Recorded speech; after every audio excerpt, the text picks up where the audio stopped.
Today I'm going to show you 3 easy patterns that are going to let you learn your scales all the way across the guitar necks. I'm also going to spend a little bit of time talking about modes and how they relate to the guitar. A lot of times when they're discussed, it's in a very confusing context, and I think that there's a very simple way to present modes that make them very straightforward and easy to understand. If you're just here for the 3 easy patterns, I'll put a little chapter marker so you can jump ahead, but if not, I'm going to start with modes. If you've been reading up on any kind of music theory or guitar literature or anything like that online, you've probably come across the term modes, and they use that to refer to different types of scales.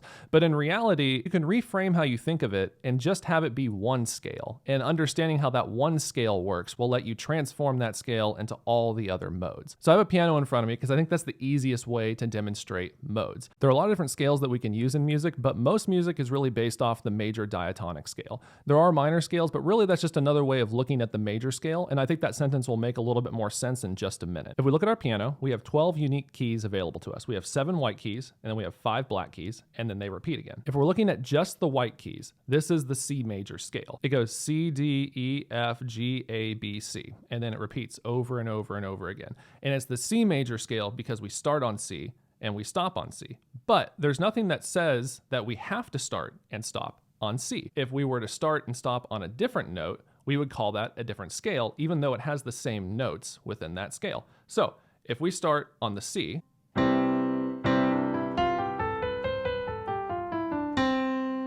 we call that C major. But if I was to start on the D, it would sound a little bit different. And it may not sound very different until I play a D minor chord along with playing the C scale while starting and stopping on D. So let me do that now.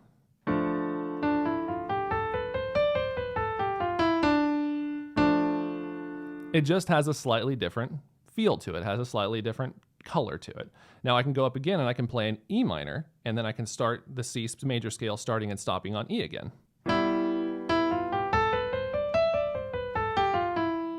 And I can go up again playing F, G.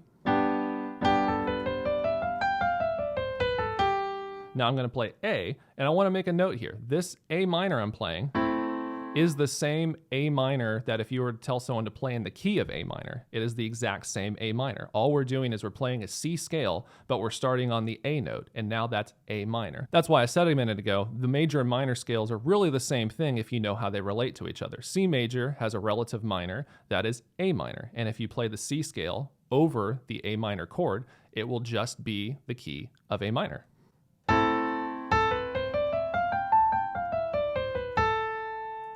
Then finally, we're going to move up again to the B. And then finally, I'm going to play the C again.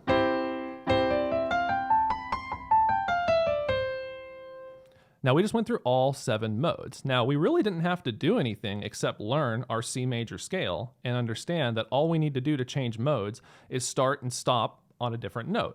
So it's less about whatever notes are in the scale and more about what notes that you're emphasizing in the scale. So if you're playing chord progressions that are emphasizing the fact that it is C major, you're playing a lot of C major chords, it's going to sound a lot like you're playing in C major. And if I was to play an A minor progression, the scale would sound a lot more like A minor. And that's all modes are. It's all the same scale, just starting and stopping on a different point. And once you realize that, you'll start to understand that every scale that you learn on the guitar actually has a lot more power than you originally thought, because you can start and stop on different notes to change the way that it feels, or by changing the chords that you're using, you can make your melody sound more major or sound more minor. And that's just an experiential thing and a preference thing. You'll play around with stuff and you'll like certain chord progressions more than other ones, and you'll like certain melodies over certain chord progressions more than others. And that just comes down to our personal taste in music. The thing to take from this, though, is that modes don't need to be complicated. You can make them as simple as you want to. Finally, I'm going to dive into those 3 simple patterns that make scales really easy on the guitar. I talked for a little while about the C major scale on piano. I'm actually going to be doing G major on the guitar just because G major is a very good guitar key. One thing I want to point out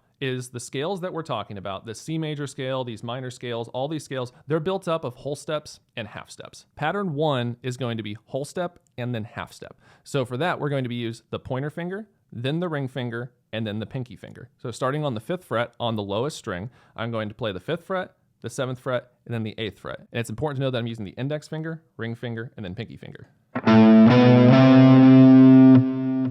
That's pattern 1. Pattern 2, we're going to go half step and then whole step. And for this, we're going to use our pointer finger, then our middle finger, and then our pinky finger. And again, I'm going to start on the 5th fret. So I'm going to go 5th fret, 6th fret, and then 8th fret. And that's pointer, middle, pinky. That's pattern 2. So the next pattern is whole step, whole step. And for this one, we are going to use our pointer finger, our middle finger, and then our pinky finger. It is really easy to make the mistake of wanting to use your pointer finger and then your ring finger and then your pinky finger for doing whole step, simply because you start playing, say on the 5th fret, you play with your pointer finger, and then you want to do a whole step, so you put down your ring finger, and then you want to do another whole step, so you just use the last finger that you have, which is your pinky finger. But this is not the best way to do this, because if we relax our hand and we try to make even spacing between some of our different fingers, it's much easier to create an even spacing between our pointer middle and middle pinky than it is to create an even spacing between our pointer and our ring and pinky. This just feels slightly more uncomfortable, and it's harder to hold these fingers in this place than this does. And I think if you just hold your hands spread out like this, you'll quickly realize that this is a much more relaxed and natural feeling position, even though when you go to start to play the guitar, it may feel more natural to play the ring finger first and then the pinky, simply because the ring finger is already there and available to you. So quick review, pattern 1 is whole step, half step, so that's pointer, ring, pinky.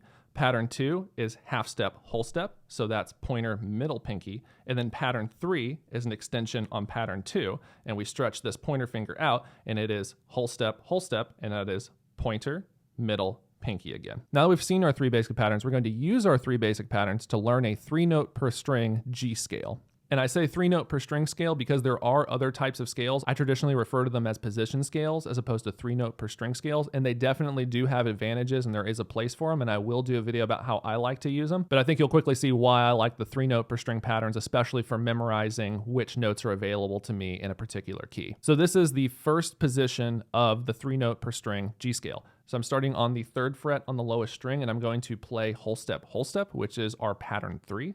So that's pointer, middle, pinky. And then the next string up, I'm also going to be on the 3rd fret, and this is also pattern 3. And then I'm going to move up one more string, and this one is going to be pattern 2, starting on the 4th fret. Then we're going to go up another string, also pattern 2, starting on the 4th fret. Now I'm going to be playing pattern 1, starting on the 5th fret for the 2nd string. And lastly, pattern 1 again on the last string on the 5th fret. So that was pattern 3, pattern 3, pattern 2, pattern 2, pattern 1, pattern 1. So instead of having to remember 18 notes and where they are, I just break it down into 3 patterns, and now I just remember 6 things. I play pattern 3, I play pattern 3, I play pattern 2, I play pattern 2, I play pattern 1, I play pattern 1, bam. I now have, you can call it G Ionian, you can call it the, your root G scale, you can call it whatever you want, but I now have my first scale chunk memorized, and all I have to remember is 6 things. Now we're going to move on to the next scale chunk. We move up to the 5th fret, we are on the 3rd fret, we move up to the 5th fret, and the nice thing is, because this is a scale, we know the last 2 notes of this pattern are going to be the first 2 notes of this pattern. I already know that this is either going to be a pattern 1 or a pattern 3, simply because it starts with a whole step. And that's a good thing to pay attention to because it will help you memorize and connect these scales a little bit easier. Okay, the next scale chunk, we're starting on the 5th fret, and this one is starting with pattern 1. And then when we move over to the next string, we're still going to be on the 5th fret, but then we're going to be playing pattern 3, and it's actually pattern 3 for the next 3 strings. And then I'm going to go back to pattern 2, but I'm going to shift up to the 7th fret to play pattern 2, and then I'm going to play pattern 2 twice. And that's it for memorizing that next chunk of the scale. All I had to do is remember that it's pattern 1, pattern 3, pattern 3, pattern 3, pattern 2, pattern 2. That was my whole scale. Now, anytime you're learning a new set of scales, all you need to do is remember which pattern you're using and where you play that pattern on that particular string. So now to memorize a full position of scales, all you have to do is memorize 6 things. So now I'm going to tie this back to the mode stuff that we learned at the beginning. So this first scale position that we learned is the first mode, or the Ionian mode. And then this next one that I went up to and showed you is the Dorian mode. And if we were to keep going, we would keep moving through our modes. But if you remember, all modes are starting and stopping these scales on a different note. So right here, we're starting on the root note because this is the G. But if we were to move up and start on the A instead, it's now a different mode. So as we go through and learn all these different patterns, we are learning all the different modes. But we don't have to treat them as different modes if we don't want to. If we want to play in the key of G, all of this is in the key of G. If we want to play in the key of E minor, all of this is in the key of E minor. Now that we've learned these 3 simple patterns, what's next? We talked through these first 2 scale positions, but there are 7 modes, so there are 5 left for you to go through. And I'm providing the tabs, so we'll make it quick and easy to look at this, but you still need to break it down into which pattern you're using, whether you're using pattern 1, pattern 2, or pattern 3 for each one of these positions. And then whenever I was learning this, I would start my practice each day by just playing through all 7 of those modes, and that's what I have tabbed out. So you can just follow those tabs directly as a good daily warm-up. We've talked about the 3 easy patterns, we've talked about the modes, we've talked about how they all relate together. Now there's still one big chunk of information missing from everything I've shown you today. All these patterns do is they help you memorize what notes are available to you in a given key, but we still don't know what notes that we're playing when we do that. So we know where we can play, but we don't know what we're playing. And I'm going to do that as a separate lesson because learning all the notes on the neck really is its own thing in itself. There's a lot of different approaches for learning the notes on the neck, and they don't all work for everyone. So I want to put together an aggregate of some of my favorite methods so you can choose the approach that works the best for you instead of forcing yourself to use a methodology that you might actually find kind of painful. That is it for today. Don't forget to hit like and subscribe, and I'll see you next time.